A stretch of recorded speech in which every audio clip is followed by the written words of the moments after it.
Hey guys, I just wanted to take some time to go over something I get a lot from clients, and it has to do with the scale. So a lot of you know that the scale is kind of a shitty metric for measuring your progress, just because 5 pounds of fat and 5 pounds of muscle weighs 5 pounds, right?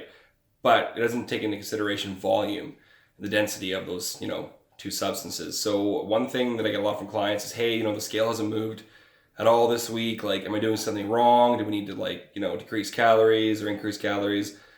It's not always that simple, especially if you're working out. Body recomposition is something that I like to push for a lot. My programs are built around losing maximum amounts of body fat, but we don't really go over the muscle side of things. So I'm going to give you guys like a quick little visual aid to kind of help with that. So muscle and fat weigh different amounts. Muscle is a lot more fluffy, or sorry, fat is a lot more fluffy. It's a lot more porous, squishy, or muscle is very, very dense. And it has to be, for it to support load, essentially. So, if the scale's not really moving, here's kind of a reason as to why. So if we were to take, and these are just like ballpark kind of examples, these aren't actual weight per weight kind of measurements or whatever. But if we were to look at 5 pounds of fat, we could say it takes up this much space. This is a 1 liter shaker cup. This is what we're going to use. So this is your 5 pounds of fat. And here is your 5 pounds of muscle. Like, huge difference. So even if, the scale's not moving very much, and it often won't, sometimes you'll get weeks, especially the first weeks, the honeymoon stage of your diet is awesome for weight loss because, things are switching up, you're flushing out water, it's a new way of eating, your macros are just like more dialed in, especially if you work with me. Not to toot my own horn, but I've been doing this I'm into my third year now, and I'm pretty good with macro splits and kind of where to put calories. So you're going to lose a lot of water initially and a lot of fat. You're also going to lose a little bit of muscle as you diet. These things can't really be helped. You can only burn off so many calories in fat a day, essentially. But keeping your protein high will definitely help maintain your muscle stores. And with that as well, if you're exercising, that force and that, micro tear of the muscle is also going to help you kind of, your body's going to say like, hey, shit, we're using this, so let's keep it around. Whereas, if you're in a huge deficit and you're not really that active, you got desk jobs, stuff like that, you might lose a little bit more muscle just from misuse, essentially. And I know that there's that new article posted, and I think it's really awesome that it's a myth, basically, that if you don't use it, you lose it. Basically, muscle memory works, which is awesome. But having said that, it comes in waves. So if you are sedentary 6 months out of the year, and then, the other 6 months out of the year, you're, Spartan training, weight training, whatever, yes, you're going to be able to push your numbers back up to where they used to be, and the muscle will kind of like retain its memory of how to do those movements and things like that. It's not necessarily a good or bad thing. It's just kind of how our bodies work. But big key takeaway thing here, it's 5 pounds of fat, 5 pounds of muscle, hugely different volumes taken up, and your scale is not going to be able to tell you, exactly how much body fat you have, and then how much lean mass you have between muscle tissue, cardiac tissue, bone, like all the different things, organ weight, visceral fat, there's a lot that the scale doesn't tell us. All it does tell us is our relation with gravity, which is good for some people, especially if you're doing your weigh-ins less frequently. I like to have clients generally focus on once a week and doing measurements every few days. Way too often, especially with keto, you'll get these huge water weight losses overnight. And your body won't really feel much different. You'll have lost probably an inch, half an inch here and there kind of thing. 6-7 inches off your body overall, depending on how many places you're measuring from. And that's a displacement thing too. So not only is it fat and muscle, but it's water as well. You have to watch out for it. So that's kind of why, when a client comes to me and they say, hey, Stefan, I'm kind of freaking out, I haven't lost any weight in the last week, first thing I always say is you definitely have to check your measurements, because that's where you're going to usually find out.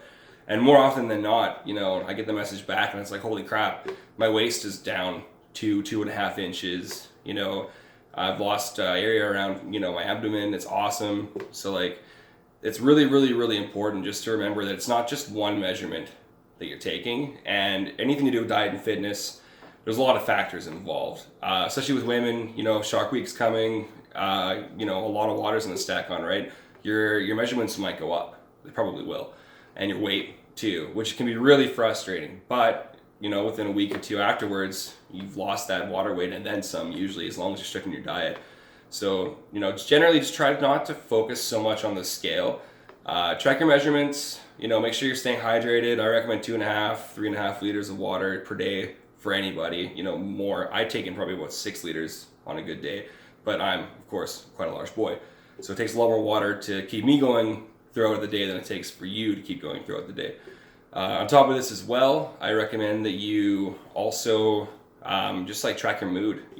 Hormonally, there's a lot of stuff in place with diets, and if you have low sex drive, low energy, no appetite, progressively for quite a while, over a week, then we know that we should probably increase your calories, or give a carb up, etc. It depends on what your diet is and kind of what you're after, but for the most part, just focusing on the scales is a really bad way to live your life, because I know for me, when I do my high carb refeeds,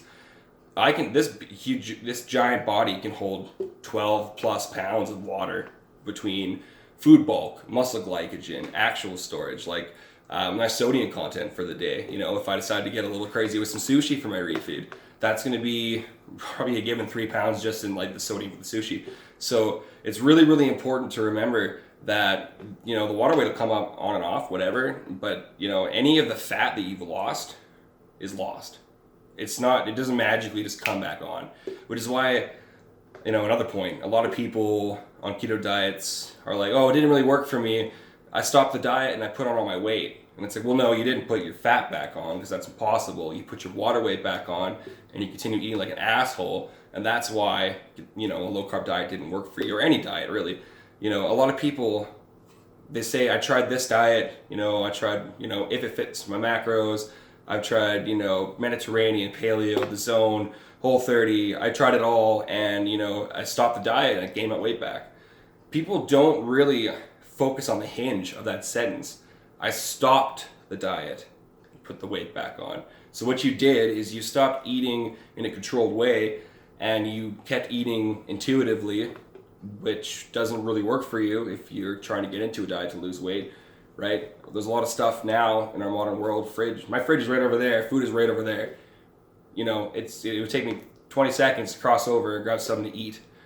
Whereas, before we'd hunt for our food, right? So our bodies are kind of out of whack right now with nature in a way, because of just how cushy and simple our lifestyles are. So if you eat intuitively and you're eating the wrong stuff, especially after dieting, of course you're going to gain your weight back. You need to make these long-term changes, and you need to implement a lifestyle, which is another thing where the diet versus lifestyle argument kind of comes into play. A lot of people will tell you a diet doesn't work because they think of a diet as a temporary thing. But by definition, all your diet is what you eat. And I know that sounds really stupid to bring up, but the terminology is important. Yes, there are types of diets. There's the ketogenic diet, there's the Paleolithic diet, there's the Mediterranean diet, but these are things that if you focus on them, they become your lifestyle. Whether or not that's your diet for the time or your diet for the rest of your life, it's still a diet. And, even if you're not on a certain labeled diet, let's say you can live off of, McDonald's, Mountain Dew, and potato chips and stuff, that's still your diet, because that is what you eat. So to say the diets don't work is kind of a loaded subject, but honestly, what it comes down to is just making a change in your life and sticking with it, essentially. Rebounding diet sucks. I've been there, back and forth. I cycle quite often between 20, 30 pounds, either testing programs this year, last year anyway, it was, for getting barbell strength. Now I'm training for Spartans, so I have to drop about 55 pounds to get to where I will be, most efficient as a machine. So what I do to my body is kind of rough, but I have an idea of what I'm doing for the most part. It's where you get people who are constantly up and down, between 50, 70, 100 pounds. And I see it a lot in my business too. Like, it's insane. Because they're not making, a lifestyle change and sticking with it. They're losing to their goal weight, which is really rough. That and BMI. I hate the BMI metric so much. So much. It is just a horrible way to like track your progress, essentially. But that's a story for another day. But yeah, these people are making these changes, but they're not sticking to them when they're done. They hit their goal weight and they're like, oh, that's awesome. Now it's time to go back to exactly what I was doing before. That got me to the place where I needed to lose 100 pounds. And that's a really bad place to be. What you should be doing is getting to your goal and then reassessing. Even if you're not working with me, if you're not a client who's paying me, message me anyway. If you just recently had a really awesome weight loss, success story, and you're kind of like, okay, what do I do now? Message me. I will set you up on a maintenance plan, a really, really, really easy maintenance plan that you run for the rest of your life, and you'll never have to worry about yo-yoing. But definitely, if you're unsure of how to maintain your diet once you get to a certain point, talk to somebody who is professional and get their honest opinion, and try hard not to pay into anything that doesn't come with an actual plan and a roadmap, essentially, of like, okay, it's vacation time, you're off in Cabo, you put on 7 pounds from sodium drinks and water and shitty food, here's what to do, don't panic, here's how to get it off, kind of thing.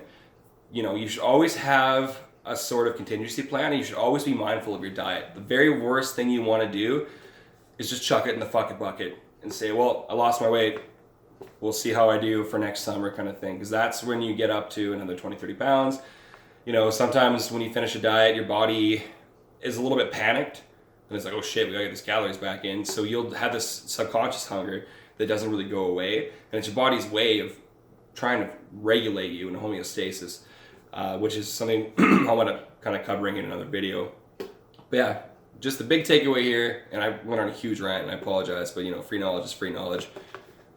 5 pounds of fat, 5 pounds of muscle, totally different volumes, which means that your body isn't going to be able to show that right on the scale.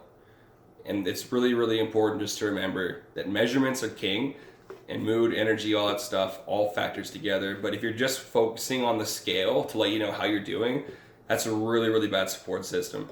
So if you want any help or anything like that, getting yourself set up, and what you should be tracking, what I track personally, like I have like 18 notebooks basically. I track as much stuff as I possibly can because data is the best way to just reflect. Maybe you look in the mirror and you're like, oh shit, I feel like I'm struggling, whatever. And then, you go check your notebooks and you're like, shit, well, here's the downgrade trend on my weight. Even though it's up and down here and there, it's still slope, right? So data's super, super important. Just don't be ruled by the scale. Essentially what I'm saying. Thanks for listening to me ramble, guys. Appreciate it.